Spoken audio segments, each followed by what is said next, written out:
Assalamualaikum warahmatullahi wabarakatuh. Kami dari kelompok ekonomi akan membahas tentang potensi resesi di tahun 2023. Perkenalkan, saya Elia Yusuf Moja. Saya Talita Zani Lukman. Saya Muhammad Akbar Maulana. Saya Jihan Akila Altaksukolo. Saya Nadia Delia. Saya Kita Melia. Kondisi ekonomi dunia semakin tidak pasti dan dihadapkan pada tantangan ancaman resesi pada 2023. Hal ini terlihat manakala bank-bank sentral terus mengerek suku bunga acuannya.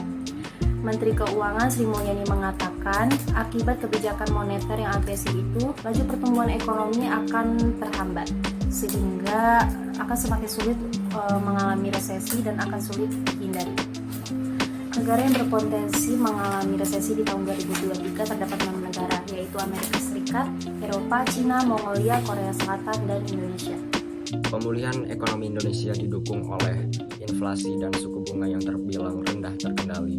Kalau kita bandingkan dengan negara di Eropa, Indonesia berada di 4,94% pada Juli 2022. Banyaknya berita mengenai resesi yang akan terjadi pada tahun 2023 pastinya memberikan dampak yang sangat besar pada perekonomian dunia.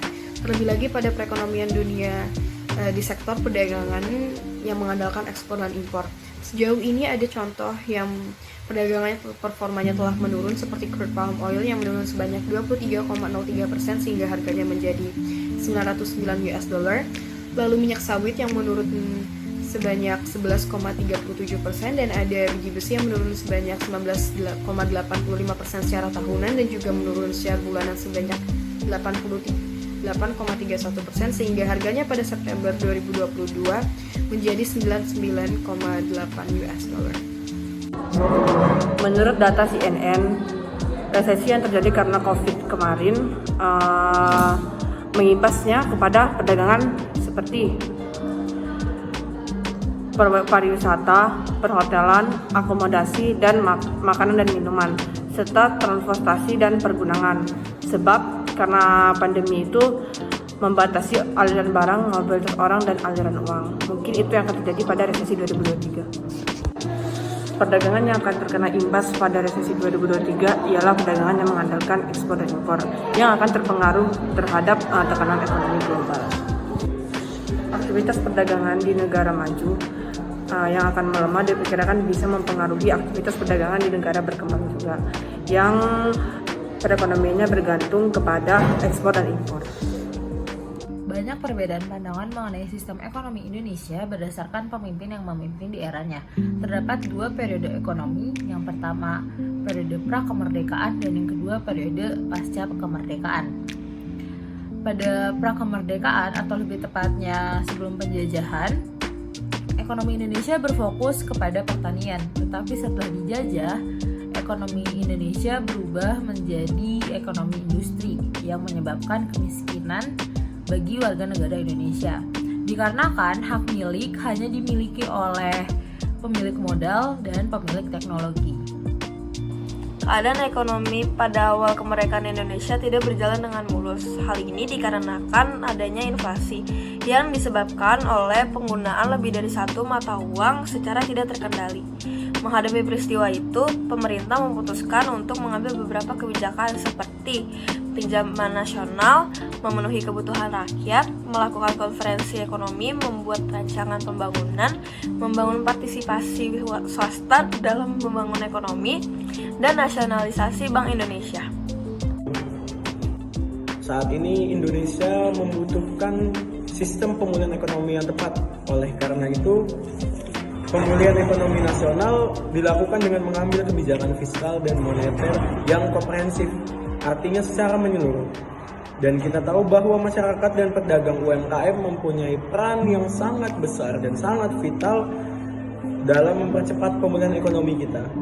Pemerintah memberikan stimulus fiskal dan moneter terhadap segala pelaku usaha, di mana pemerintah mengalokasikan dana APBN untuk pemulihan ekonomi sebesar 695,2 triliun rupiah untuk menekan angka resesi di Indonesia sekaligus melakukan pemulihan ekonomi yang signifikan. Ada 3 kebijakan yang paling efektif diberlakukan, yakni peningkatan konsumsi dalam negeri, peningkatan aktivitas dunia usaha, serta menjaga stabilitas ekonomi dan ekspansi moneter. Kebijakan ini dilaksanakan bersamaan dengan sinergi antara Kementerian Keuangan, Bank Sentral, pemerintah, dan institusi terkait. Lalu, apa solusi bagi masyarakat yang menghadapi potensi resesi tersebut? Yang pertama, mempersiapkan dana darurat. Tekanan-tekanan di sektor usaha bisa memaksa perusahaan yang bersangkutan memperketat biaya operasional, yang berujung pada pemutusan hubungan kerja atau PHK. Secara tidak langsung, hal itu membuat rekrutmen karyawan tak menjadi prioritas dan berimbas ke minimnya lowongan pekerjaan. Dikarenakan kebutuhan masih terus ada, untuk menghadapi situasi seperti ini kita perlu mempersiapkan dana darurat. Tanpa dana darurat yang cukup, besar kemungkinan kita akan kehilangan aset atau terpaksa berutang untuk memenuhi kebutuhan bulanan kita. Yang kedua, melakukan investasi. Kita harus bisa berinvestasi agar mempercepat realisasi tujuan jangka panjang.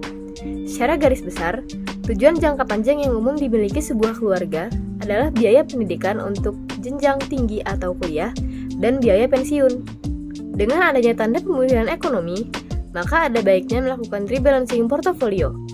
Hal itu bisa dilakukan dengan memindahkan sebagian dana yang kita miliki di deposito atau di tabungan ke pasar modal untuk mendapatkan imbalan dan hasil yang lebih besar.